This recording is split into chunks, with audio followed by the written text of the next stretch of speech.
He wrote the book on honor. Literally. He sat down and wrote out everything a perfect knight should be. Every virtue, every responsibility, every sacrifice. He called it the Book of Chivalry. The most respected treatise on knightly honor ever written, September 19, 1356, the Battle of Poitiers.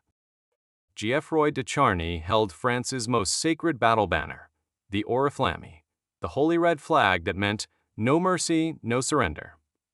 English soldiers hit him from every direction. Swords, axes, spears. He held the banner. They had to pry his dead fingers from the pole. Geoffroi de Charny was born around 1314 into the French nobility. He was everything the knightly ideal demanded. Brave, pious, loyal, just.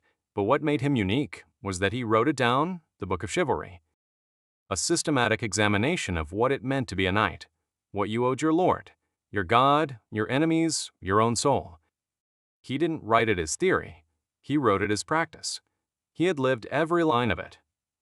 Every principle was something he had personally tested on a battlefield, and he was about to test the last one, the hardest one, the one about dying for what you carry.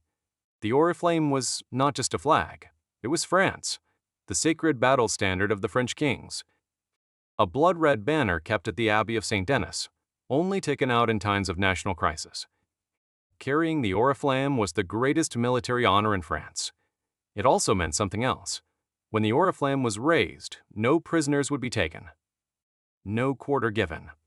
A fight to the finish, King John II of France gave Charny this honor, the most respected knight carrying the most sacred banner. Charny accepted. He had written about this exact situation, about dying for your lord's honor. Now, he would live, or die, by his own words. September 19, 1356. The Black Prince, Edward of Woodstock, commanded English forces. King John II led France.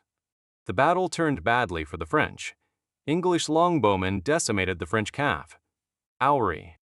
The same tactic that had worked at Crécy a decade earlier. French knights charging into waves of arrows. Falling, dying, retreating. The king's bodyguard was surrounded. English forces closed in from every direction. Charny stood beside his king. The Oriflamme raised high, visible to everyone. A red flame above the chaos. The English wanted the king, alive if possible. Ransoming a French king was worth a fortune, but they needed to break through Charny first. And Charny would not move. He stood his ground, the Oriflamme still raised, his sword arm defending both king and banner. They hit him. A sword cut, then another. An axe blow, a spear thrust. Each time he was struck, his sword arm weakened. But his banner arm held. The hand on the Oriflamme's pole never released. He fell, still holding the banner, the pole in his grip as he hit the ground, his hands locked around it. Even after he stopped breathing, his fingers would not release. They had to physically pry his dead hands from the pole. King John II was captured, held for ransom. France paid enormously for his return. It nearly bankrupted the kingdom, but Charny was not captured. He was not ransomed. He died on that field, doing exactly what his Book of Chivalry said a knight should do. Here is the irony that haunts his story. Charny's Book of Chivalry was widely read. It influenced knightly culture for generations, and Charny also possessed one of history's most controversial relics. Many believe he owned the Shroud of Turin, the burial cloth claimed to bear the image of Christ. If true, Charny carried Christ's burial cloth in life, and France's battle flag in death. Geoffroi de Charny, author of the Code of Honor. He wrote that a knight should give everything for his lord, should never release the sacred trust placed in him, should die rather than fail his duty.